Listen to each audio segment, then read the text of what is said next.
근데 아까 이제 여러 가지 세력을 잘 못 모은다, 규합을 잘 못한다 이런 평가를 해주셨는데 김부겸 전 총리가 묘하게도 민주당 코어 지지층들 사이에서는 인기가 매우 높은 편은 아니죠. 네, 사실 진짜 인기가 없다. 혹은 이제 오히려 비호 세력이 좀 더 많다. 그러니까 비호라는 게 이제 비호한다가 아니라 그러니까 좀 안 좋아하는 세력이 더 많다. 호감을 덜 예, 느낀다. 그쵸. 네. 그게 좀 더 가깝다고 봐야 될 것 같은데 일단 한나라당 그 주홍글 씨가 있어요. 뭐 한나라당 거쳤다라는 거에 있어서 뭐 당시 DJP 연합이 반대했고 뭐 이런 노선 그런 이유가 있었다고 하지만 아무리 그래도 노선을 그렇게 바꾸는 게 맞느냐. 이거를 음. 끝까지 납득하지 못하는 그런 민주당 지지자들의 시선이 있겠죠. 그리고 어 지역주의 얘기 같은 것도 좀 해야 될 것 같아요. 사실 네. 그러니까 2011년 김부겸 전 총리가 책을 낸 게 있는데, 그러니까 이게 이 책인데 나는 그러니까 오죽하면 나는 민주당이라는 아, 제목으로 정확하게 책을 본인의 색채를 예, 드러내는. 네네. 그러니까 정치인이 돼서 자기가 연고지인데 대구가 평생 살았던 곳인데 민주당 출신이라는 이유로 평소 잘 알고 지내던 사람도 나한테 김대중 앞잡이 민주당 빨갱이 이러면서 음. 엄청 그 야유를 했고 마치 이게 내가 진짜 파문당할 각오를 해야 되겠구나라고 생각을 했대요. 그러니까 그래서 자기를 경계인이라고 표현을 하면서 이게 정말 엄청난 고통이자 거대한 장벽으로 작용을 했다.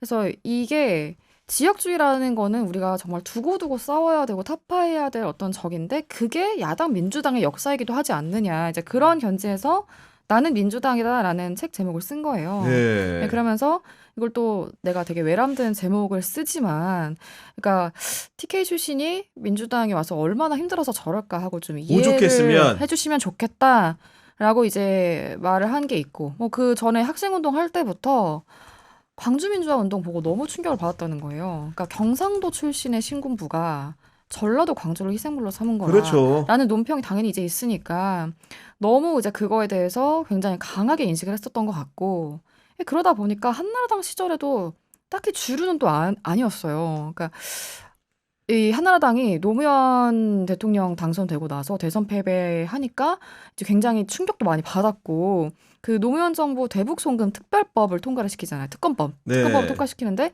이때 그 혼자 반대 버튼을 눌렀대요. 아, 그때가 김부겸 전 총리가 당시 예, 의원 자격으로. 그쵸. 그 지금 이제 투표하면 전광판에 다 뜨잖아요. 그런 전자투표가 처음 도입됐을 때인데 자기 혼자, 그러니까 차라리 뭐 안 들어가거나 그걸 뭐 기권 이런 것도 아니고 뭐 그냥 혼자서만 딱 반대. 그랬더니 이제 동료 한나라당 의원이 야 김부결 의원아 막 이렇게 김부겸 소리 의원아. 지르면서 또 야 여보 평양에서 진짜 고맙다고 전화 안 왔냐 뭐 이렇게 야유를 또 했다고.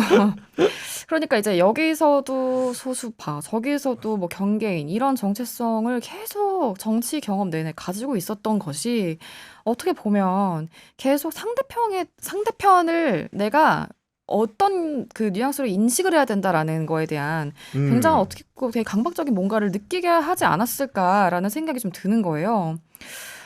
뭐 민주당 지지층에서는 어쨌든 늘 간을 본다 또 수박 이런 욕도 많이 수박 논쟁의 먹었고 중심에도 있었죠. 그쵸. 그래서 네. 2024년 총선 때 어 이재명 대표가 공동선대위원장 맡겼는데 그것도 되게 싫어하는 사람도 많았더라고요. 또 음. 그때 이제 뭐 박용진 전 의원 공천 탈락 이거에 대해서 이제 비판적으로 얘기를 한다거나 막 이런 것도 굉장히 좀 그랬고, 그러니까 스스로도 이런 거에 대해서 좀 알고는 있는 것 같아요.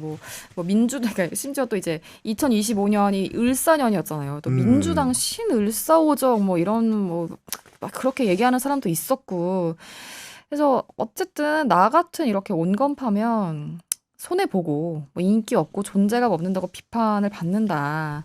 이런 그 인지는 있는 것 같아요. 그런데 계속해서 이제 정치가 막 이렇게 출구 없는 극단 정치가 되어가지고 네. 예. 좀 그런 상황인 것 같은데. 예. 아니 근데 그 사실 김부겸 전 총리의 특성이 뭐냐면은 할 말은 꼭 해요. 그러니까 음. 그런 상황이고 저는 김부겸 전 총리를 좋아하는 이유 중에 하나는 뭐냐면은 옛날에 무상복지 논쟁이 있었잖아요.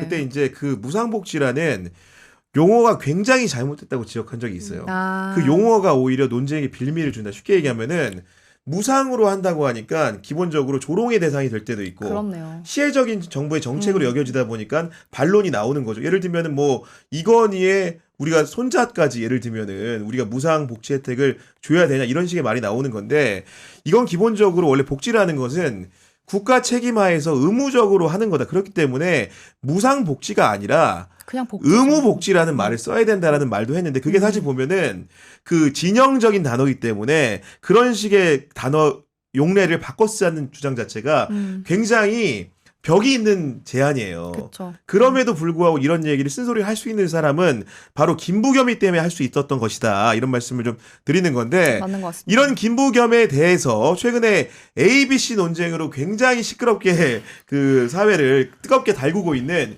유시민 작가도 한마디 한 적이 있다면서요.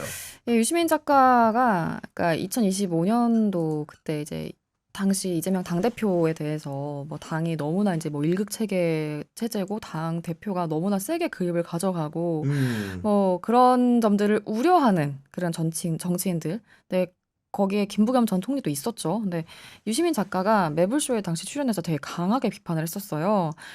이미 자신의 그 역량을 넘어서는 자리를 하셨다. 그러니까 총리 하셨다는 거죠. 네, 그리고 문재인 대통령이 알아봐주고 총리까지 기용해준 거에 대해서 정말 감사하게 여기고 나라를 위해서 그 시간에 일한 것을 기쁨으로 간직하시고 뭐 제3지대 누구누구 모아서 하는 거는 아마도 뭐 B그룹일 수 있죠. 예, 아무튼 다른 사람에게 맡기고 좀 책 많이 읽고 유튜브 많이 보시고 사시기를 바란다. 아, 예. 그런 식의 그 조언 아닌 조언을 했군요. 네. 이렇게 말을 하자 이제 김부겸 전 총리가 쇼츠를 찍었어요. 그래서 네. 책을 이제 어떻게 민주주의는 무너지는가라는 제목의 책을 든 쇼츠를 유튜브에 올리면서 야, 충고 고맙다. 나 책 열심히 읽겠다.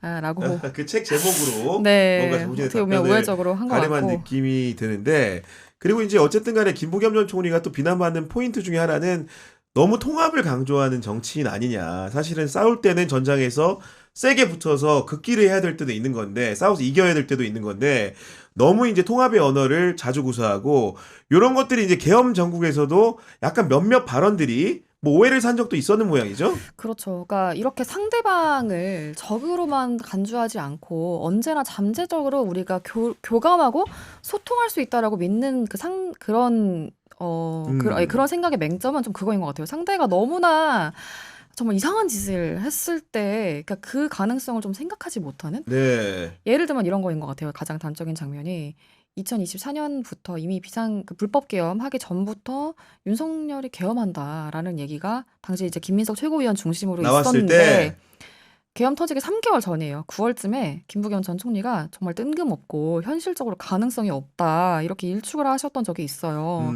그래서 이제 무슨 근거로 그런 얘기를 하는지는 모르겠지만 자중해야 된다. 계엄령이라는 게 옛날처럼 그런 권력이 행사할 수 있는 것도 아니고 그래서 국회에서 이거 해제 요구하면 바로 해제되는데 말이 되느냐 이런 취지였는데 물론 계엄 이후에는 당연히 윤석열 강하게 비판하고 탄핵해야 한다고 말은 했어요. 그런데 한덕수 전 총리 탄핵은 좀 과하다고 했다가 또 비판을 받았죠. 그러니까 이게 한덕수 탄핵까지 나아가면 너무 그냥 그 위력 과시하는 것처럼 보일 수가 있다. 네. 그리고 윤석열 탄핵에 동조하는 사람들이 이 민주당으로 합류할 수 있는 가능성을 차단한다. 이렇게 이야기를 했는데 사실 또 당시 한덕수 전 총리의 어떤 기행 뭐 자꾸 이제 헌법재판관을 임명하지 않고 또 되게 뜬금없는 두 사람을 또 추가로 헌법재판관 임명하려고 임명하고 하고, 네. 여러 가지들을 보면 이게 좀 살짝은 좀 양비론적으로 보일 수도 있었던 것 같아요. 당시에는 좀. 그러니까요. 네. 그런 말씀 해주셨는데 그리고 이제 그 진영을 넘어서서 정치인들과 교류도 많이 하는데 홍준표 전 대구시장과도 친분이 두텁고 주호영 의원과도 친분이 가까운 것으로 알고 있는데 네. 관계는 좀 어떻게 형성이 된 겁니까? 네, 어떻게 형성이 됐냐면 이제 앞서 꼬마 민주당에서 이제 활동을 했었잖아요. 근데 그때 민주당에서 이제 영입을 하려고 공을 들였던 인물 중에 하나가 바로 홍준표 변호사였죠. 그때 변호사.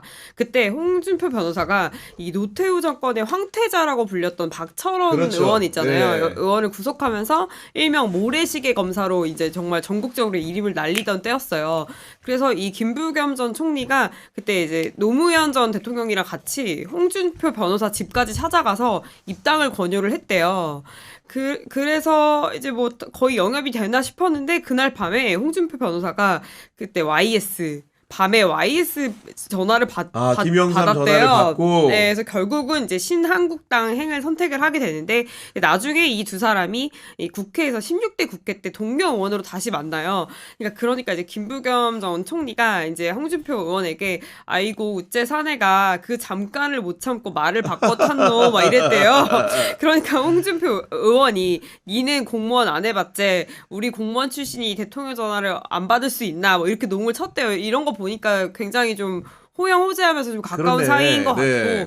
지금도 30년이 정말 훌쩍 넘는 인연이 있대요. 그래서 뭐 홍준표 시장도 본인이 김 전 총리랑 호영호재하는 사이다 이렇게 공공연하게 말을 했고 실제로 홍준표 시장이 2020년에 이제 무소속 출마제를 거르는데 그때 이제 자기랑 친한 김부겸이랑 조우영이 있는 수성갑은 절대 안 가겠다. 야, 그렇게 말했을 정도로. 그러면서 수성 옆에 있는 수성을을 선택할 정도였고 최근에는 이 홍준표 전 시장이 대구시장 선거랑 관련해서 꽤 파격적인 그렇죠. 발언을 했는데 네. 지금 김부겸 전 총리 보고 대놓고 이제 대구시장 나가라 밀어준 발언을 한 맞아요. 거예요. 네. 그래서 이 본인이 이제 만든 플랫폼인 이 청년의 꿈 있잖아요. 여기서 대구가 도약하려면 이재명 정부의 도움을 받지 않으면 안 된다. 김부겸 전 총리가 나서주면 좋겠다. 이런 취지의 말을 해서 지금 이 야권 내에서 상당한 파장이 일고 있습니다. 정말로 이제 그 홍준표 전 시장이 그 여당 후보라고 할 수 있는 김부겸 전 총리를 사전부터 이렇게 지원 사격하는 모습들은 네. 굉장히 이색적이었는데 그렇죠. 조호영 의원도 김부겸 전 총리랑 가까워요? 네, 그렇습니다. 이 김부겸 의원 본인도 여러 차례 언론 인터뷰에서 밝혔는데 사석에서 형 동생 하는 사이라고 하고 여기도 호영호재. 네, 호영호재고 40년 가까이 인연을 맺은 관계래요. 그래서 서로에 대한 신뢰도 있고 또 재미있는 부분이 정치가 어렵고 힘들 때 서로 상의도 많이 한다. 그렇다고 합니다. 그러면은 사실은 지금쯤 되면은 김부겸 전 총리 굉장히 마당발 이미지가 제 머릿속에 각인이 되는데 여권 인사뿐만 아니고 야권 인사랑도 굉장히 가깝다는 거고 그러면 그 교우의 폭이라는 게 어느 정도가 되는지 굉장히 궁금하거든요. 그 한나라당 시절에 당시 당내 소장파 그룹이라고 있었잖아요. 젊은 의원들이 당 바뀌어야 된다라고 하면서 그때 이제 미래연대라는 조직이었는데 남경필 전 지사랑 남경필.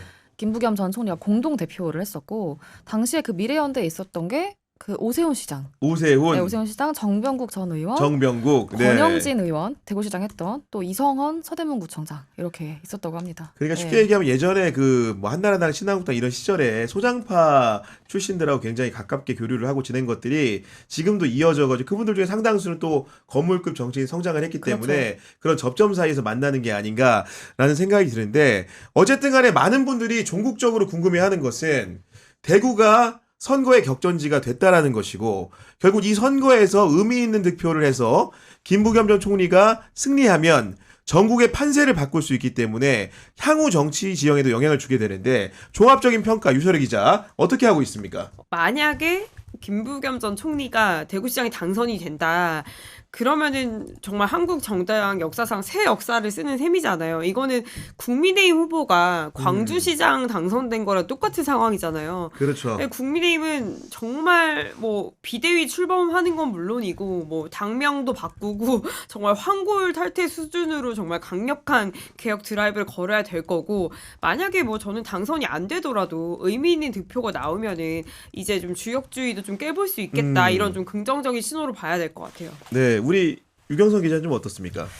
아까 언급됐던 그 당에서 대구를 위한 정책 패키지가 과연 뭐가 나올까 일단 이 점도 굉장히 좀 궁금하고 그리고 그 김부겸 전 총리가 일종의 그런 영남 지역, 그러니까 대구 지역을 굉장히 쉽게 어떻게 보면 여겼던 그 보수 정당 정치인들을 향해서 어떻게 말을 할지 그런 메시지 같은 것도 좀 있지 않을까 궁금해지는 거는 이렇게 표현한 게 있더라고요. 그러니까 이 진짜 뭐 대선에서 지든 뭐 총선에서 뭐 당이 뭐 지든 자신의 선거구에서만큼은 최고 권력을 구가하는 봉건 영주나 다름없다.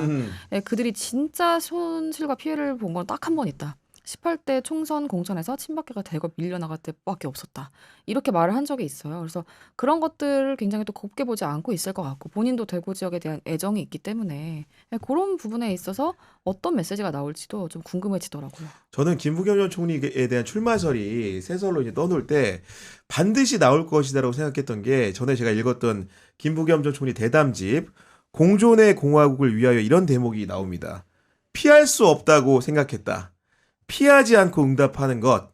그것이 또한 정치의 책임이다. 이렇게 서두에 적혀 있어요. 쉽게 아. 얘기해서 지금까지 자기의 그 인생사를 살아오면서 정치적인 부름에 대해서 김부겸이라는 사람은 적어도 한 번도 회피했던 적은 없었던 것 같아요.